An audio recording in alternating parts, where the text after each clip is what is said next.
ಮಾನ್ಯ ಬಂಡಪ್ಪಣ್ಣ ಅವರು ಹೇಳಿದಂತೆ ಸುಮಾರು 80%ಗೂ ಹೆಚ್ಚು ಬಿತ್ತನೆ ಮಾಡಿದ್ದಾರೆ. ಆದರೆ 45 ದಿನಗಳು ಕಳೆದೋಗಿದೆ. ಜೂನ್ 1ನೇ ತಾರೀಕು ನಮಗೆ ಮಳೆ ಬರಬೇಕಾಗಿತ್ತು, ಆದರೆ ಇವತ್ತು ಜುಲೈ 15ನೇ ತಾರೀಕಿಗೆ ಬಂದು ತಲುಪಿದ್ದೇವೆ. ಬಹುಶಃ ಮಳೆ ಬಂದ್ರೂ ಕೂಡ ಇನ್ನು ಮುಂದಿನ ದಿನಗಳಲ್ಲಿ ಬಿತ್ತನೆ ಆಗಿರ್ತಕ್ಕಂಥ ಈ ನಮ್ಮ ಹಸಿರು ಇರ್ಬೋದು ಅಥವಾ ಸೂರ್ಯಕಾಂತಿ ಇರ್ಬೋದು ಅಥವಾ ಮೆಕ್ಕೆಜೋಳ ಇರ್ಬೋದು, ಈ ಭಾಗದಲ್ಲಿ ಏನೇನು ಪ್ರಮುಖವಾದಂಥ ಬೆಳೆಗಳು ಬೆಳೀತಾ ಇದ್ದಾರೆ, ಅವು ಯಾವುವು ಕೂಡ ಮತ್ತೆ ಈಗ ಮಳೆ ಆದರೂ ಕೂಡ ಅದು ಫಲ ಕೊಡ್ತಕ್ಕಂಥದ್ದಕ್ಕೆ ಆಗೋದಿಲ್ಲ ಅನ್ನುವಂಥದ್ದು ಬಹುಶಃ ನಮಗೂ ನಿಮ್ಮೆಲ್ರಿಗೂ ಗೊತ್ತಿರ್ತಕ್ಕಂಥ ವಿಚಾರ. ಇದ್ರ ಮಧ್ಯೆ ಸರ್ಕಾರದ ಕೆಲವೊಂದಷ್ಟು ನಿರ್ಲಕ್ಷ್ಯಗಳು ಯಾವ ರೀತಿ ಇದೆ ಅನ್ನೋದಾದರೆ, KSNMDC ಕಡೆಯಿಂದ ಒಂದು ದತ್ತಾಂಶ ತಯಾರಾಗಿದೆ. ಒಂದಷ್ಟು ಪಬ್ಲಿಕ್ ಪ್ಲಾಟ್ಫಾರ್ಮ್ಗಳಲ್ಲಿ ಇನ್ನೂ ಹೊರಗಡೆ ಹಾಕಿಲ್ಲ ಅಧಿಕೃತವಾಗಿ ಅದು ಸರ್ಕಾರ. ನಾನು ಕೆಲವೊಂದಷ್ಟು ಮಾಹಿತಿಗಳನ್ನ ಪಡ್ಕೊಂಡು ಸರ್ಕಾರಕ್ಕೆ ಕೆಲವೊಂದಷ್ಟು ಪ್ರಶ್ನೆಗಳನ್ನ ಕೇಳಲಿಕ್ಕೆ ಬಯಸ್ತೇನೆ. ಈ ದತ್ತಾಂಶಗಳಲ್ಲಿ ಕ್ಲಿಯರ್ ಆಗಿ ಮೆನ್ಷನ್ ಆಗಿರ್ತಕ್ಕಂಥದ್ದೇನು, ನಮ್ಮ ರಾಜ್ಯದಲ್ಲಿ ಬರ್ತಕ್ಕಂಥ 234 ತಾಲೂಕುಗಳಲ್ಲಿ ಸುಮಾರು 135 ತಾಲೂಕುಗಳು ಬರಪೀಡಿತ ಪ್ರದೇಶವಾಗಿ ಇದು ಅಧಿಕೃತವಾಗಿ ಘೋಷಣೆ ಆಗ್ತಕ್ಕಂಥದ್ದಕ್ಕೆ ಒಂದು ರಿಪೋರ್ಟ್ ತಯಾರಾಗಿದೆ. ಆದರೆ ಅದನ್ನ ಸರ್ಕಾರ ಇನ್ನೂ ಮೀನಾಮೇಷ ಎಣಿಸ್ಕೊಂಡು ಯಾತಕ್ಕೋಸ್ಕರ ಬಿಡುಗಡೆ ಮಾಡ್ತಾ ಇಲ್ಲ ಅಂತಕ್ಕಂಥದ್ದು ಇವತ್ತು ರೈತರ ಮನಸ್ಸಲ್ಲಷ್ಟೇ ಅಲ್ಲ, ಒಂದು ಪ್ರಾದೇಶಿಕ ಪಕ್ಷವಾಗಿರ್ತಕ್ಕಂಥ ರೈತರ ಪಕ್ಷ, ಜನತಾದಳ ಪಕ್ಷದ ಶಾಸಕ ಮಿತ್ರರಲ್ಲಿರ್ಬೋದು, ಮಾಜಿ ಶಾಸಕರಲ್ಲಿರ್ಬೋದು, ಪ್ರತಿಯೊಬ್ಬರಲ್ಲೂ ಕಾಡ್ತಾ ಇರ್ತಕ್ಕಂಥ ಯಕ್ಷ ಪ್ರಶ್ನೆ, ಯಾತಕ್ಕೆ ಇದನ್ನು ಬಿಡುಗಡೆ ಮಾಡಿಲ್ಲ ಇನ್ನು. ಜೊತೆಗೆ ಇವತ್ತು ನಾವು ರೈತರ ಜೊತೆ ಕೂತು ಚರ್ಚೆ ಮಾಡಿದಾಗ ರೈತರು ಹೇಳ್ತಾ ಇರ್ತಕ್ಕಂಥದ್ದು ಎಕರೆಗೆ ಸರಿಸುಮಾರು 30,000 ರಿಂದ 40,000, ಅಂದರೆ ಬಿತ್ತನೆ ಬೀಜ ಖರೀದಿ ಮಾಡ್ತಕ್ಕಂಥದ್ದಕ್ಕೆ, ಗೊಬ್ಬರ ಖರೀದಿ ಮಾಡ್ತಕ್ಕಂಥದ್ದಕ್ಕೆ, ಇವೆಲ್ಲದಕ್ಕೂ ಕೂಡ ಸಾಕಷ್ಟು ಸಾಲಗಳು ತಗೊಂಡಿದ್ದಾರೆ ರೈತರು. ಅದರ ಅಂಕಿಅಂಶನೂ ಇವತ್ತು ನಿಮ್ಮ ಮುಂದೆ ಇಡ್ತೇನೆ.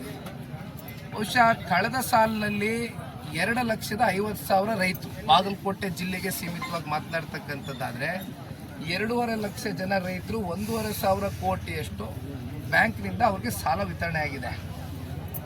ಈ ವರ್ಷದ ಪ್ರಾರಂಭದಲ್ಲಿ ಸುಮಾರು 30,000 ರೈತರು ಈಗಾಗಲೇ 350ಕ್ಕೂ ಹೆಚ್ಚು ಕೋಟಿ ರೂಪಾಯಿಯಷ್ಟು ಸಾಲ ತಗೊಂಡಿದ್ದಾರೆ. ಈಗ ಅವ್ರನ್ನ ಈ ಸಾಲದ ಹೊರೆಯಿಂದ ಹೊರಗಡೆ ತಗೊಬರ್ಬೇಕು ಅಂತಕ್ಕಂಥದ್ದಾದರೆ ಸರ್ಕಾರಗಳು ಮನಸ್ಸು ಮಾಡಬೇಕಾಗ್ತದೆ. ನೋಡಿ, ಒಂದು ಇಲ್ಲಿರ್ತಕ್ಕಂಥ ನಮ್ಮ ರೈತಾಪಿ ವರ್ಗದ ಜೊತೆ ಕೂತು ಚರ್ಚೆ ಮಾಡಿದಾಗ 30,000, 40,000, 50,000ದವರೆಗೂ ಎಕರೆಗೆ ನಮಗೆ ಖರ್ಚಾಗಿದೆ ಅಂತ ಹೇಳ್ತಾರೆ. ಈಗ ನಾವು ಸುಮ್ಮನೆ ಅನ್ರಿಯಲಿಸ್ಟಿಕ್ ಆಗಿ ನೀವು 1 ಲಕ್ಷ ಕೊಡಿ, 75,000 ಕೊಡಿ, 50,000 ಕೊಡಿ ಅಂತಲೂ ನಾವು ಕೇಳಕ್ಕೆ ಹೋಗೋದಿಲ್ಲ. ಯಾಕೆಂದರೆ ನಮಗೆ ಗೊತ್ತು, ನಿಮಗೆ ಆ ಮನಸ್ಸು ಮಾಡ್ತಕ್ಕಂಥದ್ದಕ್ಕೆ ನಿಮಗೆ ರೈತರ ಬಗ್ಗೆ ಕಿಂಚಿತ್ತು ಕಾಳಜಿನೂ ಇಲ್ಲ, ಬದ್ಧತೆನೂ ಇಲ್ಲ, ಅದು ಕೇಳಿ ಪ್ರಯೋಜನ ಇಲ್ಲ.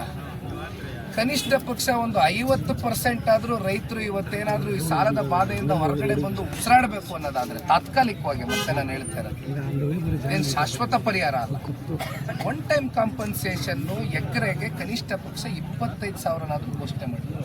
ಕನಿಷ್ಠ ಪಕ್ಷ 25,000.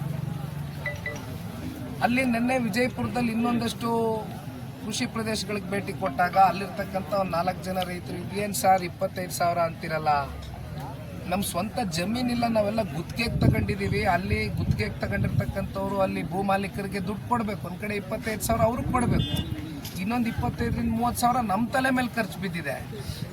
ಏನಾದರೂ ಕಾಂಪನ್ಸೇಷನ್ ಬಂದರೆ ನಮ್ಮ ಖಾತೆಗಳಿಗೆ ಜಮಾ ಆಗಲ್ಲ, ಅದು ಬ್ಯಾಂಕ್ ಅಕೌಂಟಿಗೆ ನಮಗೆ ಬರೋದಿಲ್ಲ ದುಡ್ಡು, ಅದು ಮತ್ತೆ ಭೂ ಮಾಲೀಕರಿಗೆ ಹೋಗುತ್ತಲ್ಲ, ನಮ್ಮ ಪರಿಸ್ಥಿತಿ ಏನು ಅಂತ ಕೇಳೋರು ಕೂಡ ಇದ್ದಾರೆ. ನಿನ್ನೆ ಬಿಜಾಪುರ ಜಿಲ್ಲೆಗೆ ಹೋದಾಗ ಇದು ಒಂದು ಪರಿಸ್ಥಿತಿ ನಮ್ಮ ಕಣ್ಣೆದುರುಗಡೆ ಕಾಣ್ತಾ ಇರೋದು. ಈಗ ಇದ್ರ ಮಧ್ಯೆ ಮಾನ್ಯ ಮುಖ್ಯಮಂತ್ರಿಗಳು ಇತ್ತೀಚೆಗೆ ಒಂದು ಹೇಳಿಕೆ ಕೊಟ್ಟರು, ಅದು ಇಡೀ ರಾಜ್ಯದಲ್ಲಿ ಒಂದು ಬಹಳ ಗಂಭೀರವಾದಂಥ ಚರ್ಚೆನೂ ಕೂಡ ಆಯಿತು. ಯಾರು ಬಿತ್ತನೆ ಮಾಡಬೇಡಿ, ಜಲಾಶಯಗಳನ್ನ ನಂಬ್ಕೊಂಡು ನಾವು ನೀರು ಬಿಡೋದಕ್ಕಾಗೋದಿಲ್ಲ ಈ ಸಲ ಅಂತ ಹೇಳ್ಬಿಟ್ರು. ಬಹುಶಃ ಕರ್ನಾಟಕದ ರಾಜ್ಯದ ರಾಜಕಾರಣದ ಇತಿಹಾಸದಲ್ಲಿ ಸಾಕಷ್ಟು ರಾಜಕೀಯ ಪಕ್ಷದ ಧುರೀಣರು, ದೊಡ್ಡ ದೊಡ್ಡ ನಾಯಕರುಗಳು ಆಡಳಿತವನ್ನು ಮಾಡಿ ಹೋಗಿದ್ದಾರೆ, ಮುಖ್ಯಮಂತ್ರಿಗಳಾಗಿದ್ದಾರೆ. ಬಹುಶಃ 18ನೇ ಮುಖ್ಯಮಂತ್ರಿಗಳು ಅಂದ್ಕೊಳ್ತೀನಿ ನಮ್ಮ ರಾಜ್ಯಕ್ಕೆ. ಅಂದರೆ ಇಷ್ಟು ನೀವು ಲಘುವಾಗೆ ಭಾಳ ಕೂಲಾಗೆ ನಾವು ನೀರು ಬಿಡೋಕ್ಕೆ ಆಗೋದಿಲ್ಲ, ನೀರೇ ಇಲ್ಲ, ನೀವು ಬಿತ್ತನೆ ಮಾಡಬೇಡಿ ಅಂತಕ್ಕಂಥದ್ದು ಹೇಳಿದಾಗ ಮತ್ತೊಂದು ಕಡೆ ಇಲ್ಲಿ ಎಲ್ಲ ತಮಾಷೆ ಮಾಡ್ತಾ ಇದ್ರು ನಮ್ಮ ಶಾಸಕ ಮಿತ್ರರು. ನಾನು ಕೇಳಿಸ್ಕೊಳ್ತಾ ಇದ್ದೆ, ಈ ನಮ್ಮ ಸಚಿವ ಸಂಪುಟದ ವಿಸ್ತರಣೆಯ ಹೋರಾಟದಲ್ಲಿ ಇವತ್ತು ಭಾಳ ಜನ ದೊಡ್ಡ ದೊಡ್ಡ ಅಗ್ರಗಣ್ಯ ನಾಯಕರುಗಳು ಪ್ರತಿನಿತ್ಯ ಡೆಲ್ಲಿ ಪ್ರವಾಸ ಮಾಡೋದನ್ನು ಬಿಟ್ಟು, ಯಾಕಿದನ್ನು ಹೇಳ್ತಾ ಇದ್ದೀನಿ ಅಂದರೆ ನಿಮಗೆ ಗೊತ್ತಿದೆ, ಇನ್ನೂ